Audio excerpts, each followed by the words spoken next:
Alright, last game of Titans and versing Kevin, new person I haven't played against, and versing Daemons. Take us through your list, man.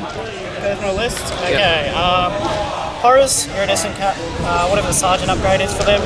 Bellicor, Lord of Change, level 3, Exalted Gift, Exalted Gift, Greater Gift, that's it. Plaguebearers, upgrades.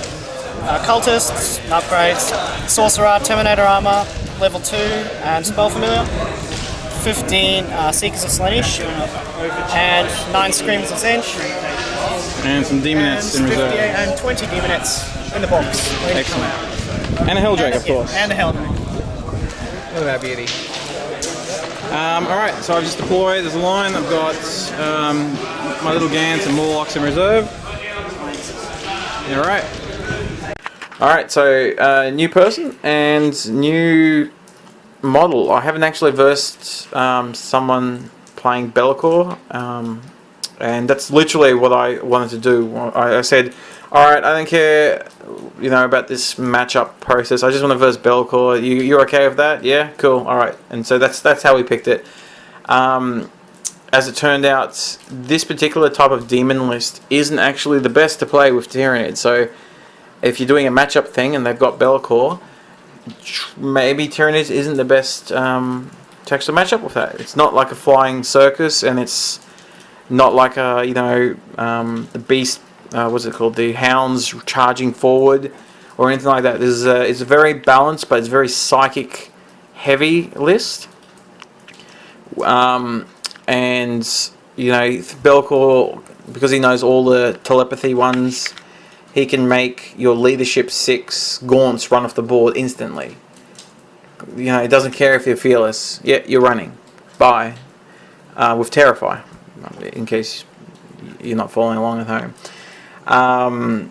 Then you've also got some good shooting. You've got some, book shenanigans with the Steeds of Slaanesh. Then you give them the book, so they got some really nice invulnerable saves. And you give them a 4+ invulnerable as well to give them the 2+ on the steed that runs really fast. Maybe you do that. You've also got the option, because he's got screamers, to swap the screamers instead of the steeds. Anyway, so I think I did make a few mistakes in this mission, and in this game in particular. Because I hadn't really played against this, and I was maybe a little bit over aggressive. My initial plan was put my 2 Hive Tyrants down the bottom here, fly them forward, get them into Shadows of the Warp, and try and kill 1 or 2 of his flying monstrous creatures to cripple, in essence, like the support of the rest of the army. Because I believe my 3 DAC effects, as well as all my gaunts and all that type of stuff, could sort out the rest by themselves. Because when you're playing what they call draw hammer, it's just one objective each. Mine's where the Turvagon is, just behind their little ruin thing. It's all about getting the first blood and then just camping as hard as you can while pushing their objective. And now I've got Morlocks, and one of my beautiful tricks I love doing is you pop up with the Morlock and knock them off their objective, and especially if you're not going first, if you're going second, that works beautifully. I know we're halfway through the game now, but I'll just quickly wrap up what happened in the beginning.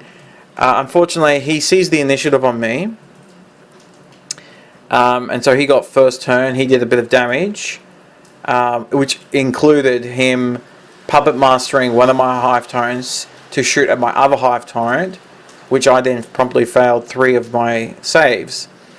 I then risked going, because I was trying to be doing this aggressive thing, and I had Feel No Pain on this is my Warlord. I risked doing the Catalyst onto my 2 Hive Tyrants, and I rolled double 6s, so I lost First Blood and Warlord straight away.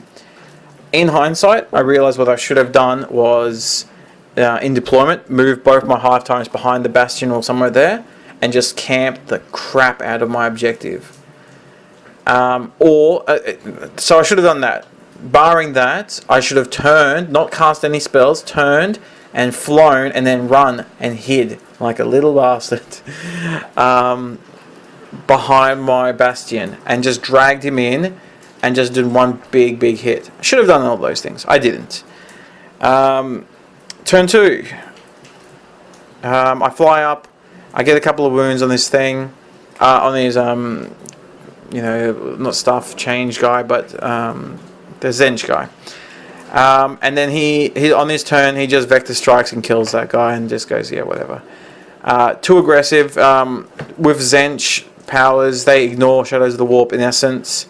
And Belcore, if you don't cast any spells, but you just vector strike and rely on that, you can't do that type of aggressiveness with just one Hive Tyrant, especially when you don't have Feel No Pain.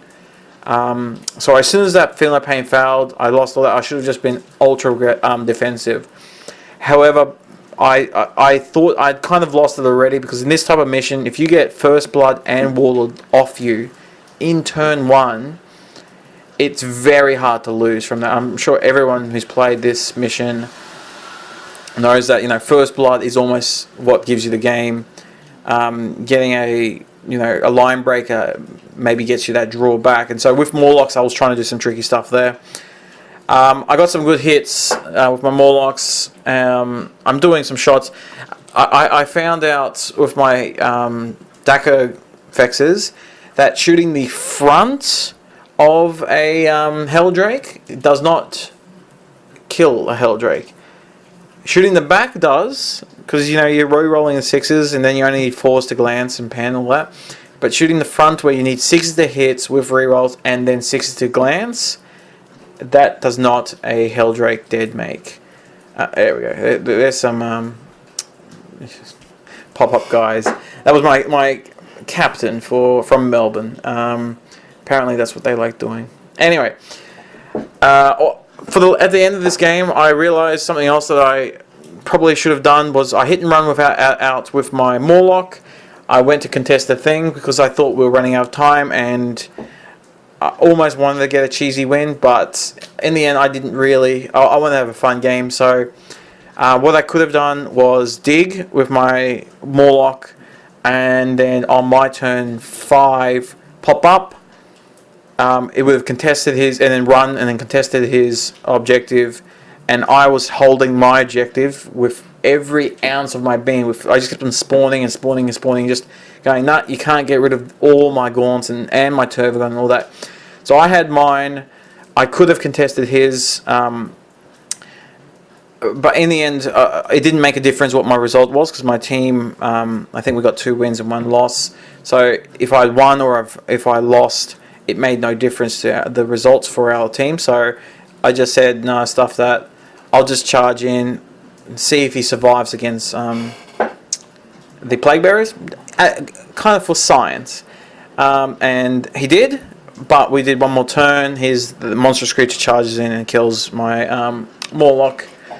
And so we ended up drawing on the primary, but with First Blood and Warlord. And also Linebreaker, of course. Complete win, so he got the win.